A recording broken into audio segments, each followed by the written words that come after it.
इस बीच हम अपने दर्शकों को बताएं कि पीड़ित के चाचा हमारे साथ जुड़े हुए हैं। हमने काफ़ी गुजारिश की है उनसे कि अपनी बात वो हमारे पास तक रखें, क्योंकि पुलिस तो प्रेस कॉन्फ्रेंस करके अपनी बात रख रही है और उन बातों को लेकर पीड़ित परिवार ने ये स्पष्ट कहा है कि वो जांच से संतुष्ट नहीं है, पुलिस के रवैये से संतुष्ट नहीं है। तो पीड़ित के चाचा हमारे साथ जुड़े हुए हैं।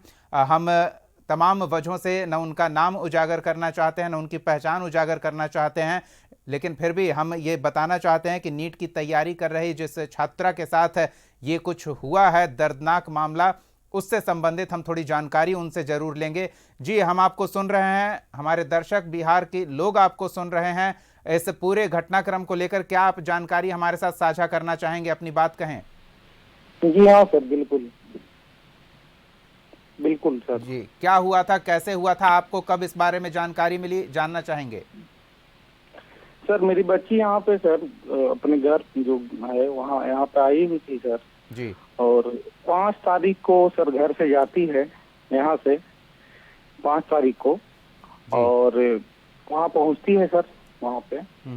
और हम लोग को सर देर रात 9:30-10 बजे तक सर बात है वहाँ पे। माता जी को कॉल कर 9 बजे सर कॉल की, वो बात हुआ तो सब ठीक ठाक था सर। यहाँ से पूछा गया कि बेटा खाना खा ली, तो बोली कि हाँ हम खाना खा लिए हैं। यहाँ तक बताइए क्या खाई, रोटी खाएं, रोटी सब्जी खाएं, आलू बैगन का सब्जी खाएं। जी। बिल्कुल नॉर्मल था सर सब कुछ। उस बाद तो सो गई वगैरह। उस बाद सुबह में सर हम लोग मतलब तो होता है कि कॉल किया करते हैं कि बात हो, 6-7 बजे कॉल किया गया सर जी। तो रिसीव नहीं की, समझे ना सर। तो थोड़ा लगा सर कि सो गई होगी या ठंड ज्यादा है, उठेगी तो कॉल करेगी सर। फिर बीच में नहीं किए सर कुछ। फिर सर उसी दिन शाम 4-5 बजे सर, 5 बजे के आसपास तीसरे व्यक्ति के द्वारा सर, जो मतलब कि वहाँ पे थे नहीं, किसी तीसरे व्यक्ति द्वारा सूचना मिलता है सर यहाँ फोन करके कि आपका बच्ची का तबीयत बहुत ज्यादा खराब है, तो हॉस्टल में वो तबीयत खराब है, तो आप पटना आ जाइए। तो यहाँ पे तो हम लोग घबरा गए सर। घबरा जाने के बाद फिर कॉल किए वहाँ के जो वार्डन है जी, नीतू ठाकुर सर, उनको कॉल किए तो बोली कि हाँ हाँ तबीयत उनका बहुत ज्यादा खराब है, तो आप लोग आ जाइए। तो कहे कि आप फोन पहले काहे नहीं किए, तो आपका नंबर नहीं लग रहा था, समझे ना। तो जबकि सर उसी नंबर पे थर्ड पार्टी से जो हम लोग का परिवार रिलेटिव किसी तरह से संपर्क किए थे सर, बात हुई थी। तो फिर माता पिता सर यहाँ से गए और भाई था सर जो आरा में था, वहाँ से भी आया वहाँ पे। तो सर वहाँ पे जब गए तब तक वो लोग उसको भर्ती कर चुके थे। बोले कि नहीं आप जल्दी आवे कीजिए, तो बहुत सीरियस है। वहाँ पे एक ताजा बाबू डॉक्टर है सर, सबसे पहले वहाँ पे लोग ले गया उसको। वहाँ पे डॉक्टर साहब मतलब नहीं लिए, एडमिट नहीं लिए। तो बोला कि आप आवे कीजिए। तो जाते जाते प्रभात मेमोरियल में सर वहाँ पे जाकर के भर्ती कर दिया गया। ठीक है। प्रभात मेमोरियल में सर वहाँ पे जब हम लोग गए सर, मम्मी पापा गए मेरी भतीजी की, तो वहाँ पर कहा गया सर कि इसको ठंड लग गया है, बहुत जोर से ठंड लगा हुआ है और एकदम बेहोश है, वेंटिलेटर पर रखा हुआ है, वेंटिलेटर पे है, समझे ना सर। तो हम लोग सर समझ रहे हैं, गांव से गए थे सर, तो मान लिए उनका बात कि डॉक्टर को हम लोग भगवान मानते हैं सर, जो भी है जो बोले वो सही समझे सर।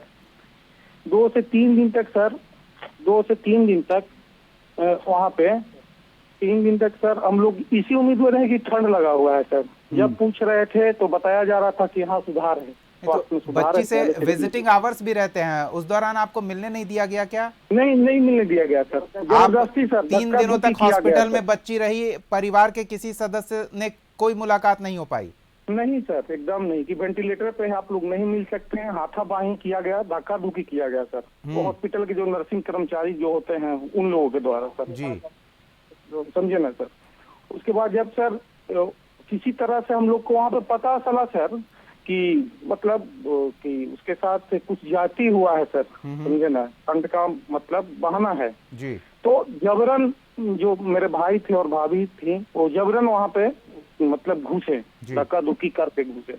वहाँ पे जब गए सर तो बच्ची होश में थी सर, उस समय बच्ची होश में थी। और मम्मी जो भाभी मेरी थी वो पूछी, तो सर हाथ रखी ना, जो होता है आप जाइएगा वहाँ पे तो परिवार बेटी है, तबीयत खराब तो हाथ पकड़ते हैं ना सर। जी जी। तो हाथ पकड़े तो बच्ची हाथ दाबी बहुत जोर से, भाभी की, मम्मी की, और आंख से आंसू चल रहा था सर उसका, समझे ना सर। मोबाइल नहीं था, मोबाइल नहीं आने दिया गया, जबरन गए थे सर, समझिए कि धक्का मुक्की करके गए थे। तो उस दौरान पूछी मम्मी कि बेटा तोरा साथ कुछ गलत तो हो है, तो हाँ में सर हिलाई सर, और आंख से आंसू चल रहा था सर। इसी समय वहां पर जो डॉक्टर थे उन्होंने देख लिया कि ये लोग बतियाना चाह रहे हैं और कुछ बताना चाह रही है, जबरन धक्का धुक्की करके निकाल दिया गया सर मतलब कमरा से, कि नहीं उसे आप बात नहीं कर सकते हैं पेशेंट से, तो उसको अभी हम लोग पाइप से खाना देंगे, मुंह में लगा हुआ था सर, मुंह में लगा हुआ था दवा, कि खाना देंगे। उसके बाद निकले सर, बाहर आ गए लोग, हम लोग बाहर आ गए। उसके बाद हम लोग सर चल गए, हुआ कि अब पेशेंट को ले जाएंगे दूसरे हॉस्पिटल में जी। नहीं ले जाने दिया सर, एकदम नहीं, धक्का धुक्की करना लगे, नहीं किसी हालत में नहीं। इसी दौरान सर वहाँ की वार्डन है नीतू ठाकुर, वो हॉस्टल की सर, हॉस्टल वाली वार्डन, वो आई, हाँ हॉस्टल वाली वार्डन, वो आई और बोली कि तब तक हम लोग जाकर वहाँ पे FIR सर कर दिए थे के वहाँ पे। तो बोली कि केस काहे के लिए किए हैं, सिर्फ पैसा कौड़ी लेके सब मामला रफा दफा कर दीजिए। अच्छा, जो जो जो जो जो होना है सो हो गया, सो आप रफा दफा कर दीजिए, समझे ना, और नहीं ले जाइए। लेकिन हम लोग सर पैसा लेना रहता सर, मतलब अपना बच्ची का जान और का सौदा करने गए थे सर, इज्जत आबरू का। आपको लगा कि अंदर बच्ची इशारा कर रही है, कुछ गलत हुआ है, वार्डन का ये व्यवहार स्पष्ट कर देता है कि वाकई कुछ गलत ही हुआ होगा। गलत है सर वो जिंदा रहती तो साक्ष्य बन जाता सर, सब कुछ बता देती सर। बहुत किसी तरह जब हम लोग उसको निकालने लगे सर हॉस्पिटल से, तो जो लड़की मतलब कि जो मामी थी और मम्मी थी, कपड़ा जब देखी सर, उनको शरीर पे कैद कितना जगह सर खरोच का निशान था सर, नाखून का निशान था, चोट था, रगड़ा हुआ था, माथा के पीछे सर के पीछे चोट था, मतलब ऐसा जगह था कि जो हम बता नहीं सकते हैं सर। वो तो आप पोस्टमार्टम रिपोर्ट आया नहीं है सर, देखे होंगे, सुन के हमारे रोंगटे खड़े हो जा रहे हैं। बच्ची ने क्या झेला होगा ये तो वही जान पा रही है, कोई उस दर्द को शायद महसूस भी नहीं कर सकता, और करने की नौबत भी ना आए ये हम जानना चाहेंगे। लेकिन हम ये भी जानना चाहेंगे आपसे कि पुलिस के पास आप गए, फिर पुलिस का व्यवहार कैसा रहा? नहीं, बहुत दुर्व्यवहार सर, पुलिस तो मान ही नहीं रही है। हम लोग जब कहे कि आप हॉस्टल से ले गए तो कमरा तोड़े, तो कमरा तोड़े कुछ दिखाइएगा ना, CCTV फुटेज या वीडियो रिकॉर्डिंग या 112 पर कॉल कीजिएगा ना। कि आप आजकल तो सर मोबाइल में वीडियो रिकॉर्डिंग है, वीडियो दिखाइए कि किसे तोड़ करके ले गए हैं कमरा में। तो वो लोग बोला कि पुलिस बोली कमरा तोड़ करके लाया है। तो हम लोग सर हॉस्टल में गए, हॉस्टल में सर कमरा सर रूम का दरवाजा नहीं टूटा हुआ था सर, समझे ना, रूम पूरा क्लीन किया गया था, साफ सुथरा सर, एकदम पोछा उछा मार करके, एकदम जैसा लग रहा था कि यहाँ कुछ हुआ है सर। हम लोग को और सर तक होता गया। तो हम लोग गए वहाँ पे थाना जो प्रभारी हैं SH1 चित्रगुप्त नगर रोशनी वर्मा, समझे ना सर, उन्होंने बहुत नाइंसाफी किया सर, शुरुआत से ही नाइंसाफी। रोशनी वर्मा महिला अधिकारी से मिले आप लोग? महिला अधिकारी सर, महिला हो करके सर, चित्रगुप्त नगर थाना के SHO महिला, वार्डन महिला, हॉस्टल संचालक नीलम अग्रवाल महिला, सब महिला सर। उसके बाद महिला जो बच्ची बेटी के साथ एकदम मतलब खिलौना, मतलब देख नहीं सकते हैं सर, वो जो रो रही थी सर, हाथ पकड़ के चापी थी सर, आंख से आंसू गिरा, कुछ बताना मेरी बच्ची चाह रही थी सर। ये लोग सर उसको मार दिया। और उसी हॉस्पिटल के डॉक्टर सतीश, उनका सर रोल बहुत गंदा रहा सर। उन्होंने हम लोग को सर धक्का धुक्की मारा पीटी करके भगाया सर वहां से, समझे ना सर। बच्ची होश में आ रही थी सर, उसके बाद जो बेहोश हुई कभी होश में नहीं आई सर, समझे ना सर। उसके बाद हम लोग सर उसके बाद वो लोग कहा कि जितना जल्दी दाह संस्कार कर दीजिए यहाँ से सर, हॉस्पिटल से भी मतलब, हाँ। उसके बाद मेदांता लाए हैं सर, मेदांता में भर्ती किए, वहाँ भी हम लोग से 4 लाख रुपया का लगभग लिया सर, प्रभात मेमोरियल 4 लाख रुपया सर, 4.5 लाख रुपया प्रभात मेमोरियल लिया सर, 5 लाख करीब। उसके बाद मेदांता लाए सर, मेदांता में भी सर उन्हें मतलब लाए, उसी रात रहे और सुबह में सर 10:30-11 बजे के पहले डेथ कर गई। और उसके डेट करने के पहले सर पुलिस प्रेस मतलब वक्तव्य भी जो आप लोग सुने भी होंगे, हम भी सुने सर, कितना होता है सर कि पहले ही वो डिक्लेयर कर चुके थे कि लड़की सुसाइड की है नींद की दवा खा करके। समझिए सर, नींद की दवा खा करके लड़की सुसाइड कर ली है और मतलब अभी जिंदा है लड़की वहां पे, और उसको मृत घोषित कर दिया जाता है प्रशासन के द्वारा, लोग के द्वारा सर। और कहा जाता है कि इसका कमरा में 90 नींद का गोली मिला है। मोबाइल हम लोग से छीन लेते हैं सर, लड़की का जो मोबाइल रहता है मोबाइल ले लेते हैं, कपड़ा नहीं मिला। बिल्कुल, पूरी बात तो आ रही है समझ में, लेकिन हम ये भी जानना चाहेंगे कि क्या उसके पिता भी हमसे बात करने की स्थिति में हैं? हम जानना चाहेंगे कि वो क्या इच्छा रखते हैं सरकार से, वो क्या मांग करते हैं अपनी बेटी के लिए। हम भैया से बात कराते हैं सर, हम लोग को न्याय मिलना चाहिए सर जी। अब पुलिस हम लोग को डंडा मारी सर, पोस्टमार्टम किसी तरह करवाए सर, वहाँ पे जा करके वहाँ पे मतलब न्याय मांग रहे थे। एसएसपी महोदय को बहुत, एसएसपी साहब हम जानते थे, हम लोग बहुत ईमानदार हैं, बहुत अच्छे हैं। एएसपी जो हुए अभिनव कुमार सर, वो बोले कि एविडेंस लाइए। हम पीड़ित परिवार हम एविडेंस कहाँ से लाएंगे सर?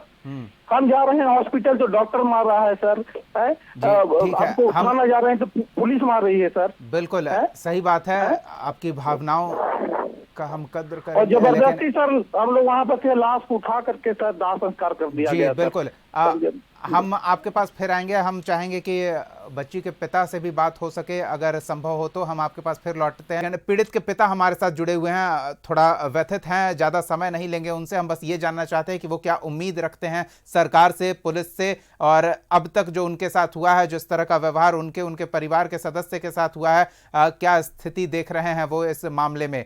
जी आपको हम सुन पा रहे हैं, आप अपनी बात रखिए।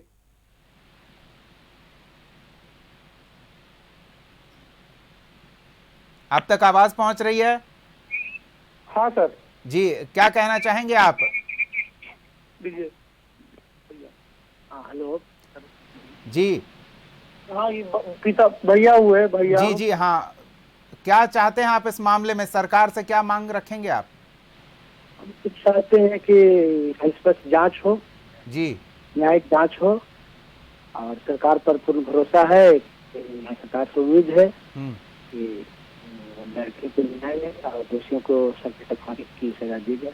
किन लोगों की भूमिका संदिग्ध लग रही है आपको? किन लोगों ने इस मामले में अपनी जिम्मेदारी का निर्वहन नहीं किया? सर हम विशेष नहीं बात कर सकते हैं, लेकिन हॉस्टल संचालक और हॉस्पिटल जी दोनों मिले की मिली भगत से घटना घटी है। जी ठीक है, बहुत बहुत धन्यवाद। प्रशासन का सपोर्ट भी है रहा है हम लोगों के, इसलिए न्यायिक जांच की मांग करते हैं कि न्याय मिले पीड़ितों को। जी जी हमारी सहानुभूति है, और हम भी आपके इस मांग के साथ खड़े हैं, और इस वजह से हम बात अपनी रख रहे हैं। जी आप भी कुछ कहना चाहते हैं क्या? पीड़ित के चाचा भी हमारे साथ जुड़ गए हैं। हाँ सर जी हाँ सर हाँ। जी हाँ सर ये तो है सर कि हम लोग यही मांग कर रहे हैं सर, सरकार से मांग कर रहे हैं जी, और प्रशासन से मांग कर रहे हैं। अभी तक जो एक तरफा मतलब कि जो कार्रवाई कर रही थी पटना पुलिस सर, और जो कोर्ट से पहले ही एकदम पास कर दिया गया था एसएसपी महोदय के द्वारा कि क्लीन चिट को। सर एक मांग है सर, छोटा मोटा चोरी कोई करता है उसको पुलिस उठा करके सर जेल भेज देती है जी। मेरी बच्ची जो सर 17 साल की है, उसको एफआईआर में दिखा दिया गया 18 साल सर, 17 साल 4 महीना 3 दिन या 2 दिन का है सर। 9 सितंबर 2008 को उसका 9/3/2008 को सर उसका जन्म तिथि है सर, देख लीजिएगा। उसको 18 साल बता दिया गया सर, है बताइए। और उसके बाद एकदम पुलिस जो है उसको बचाने के लिए सर जी जान लगा दी वहाँ पे। चलिए, बड़ा सवाल यही है कि पुलिस किसे बचाना चाह रही है, पीड़ित परिवार ये सवाल रख रहा है। बहुत बहुत धन्यवाद। हम आपके दुख को समझ सकते हैं, आपके दुख में आपके साथ खड़े हैं, आपके साथ, आपके पूरे परिवार के साथ हमारी सहानुभूति है। पीड़ित बच्ची को हमारी श्रद्धांजलि है, लेकिन सवाल यही है कि उसके दोषी कौन है, ये जांच कौन करेगा।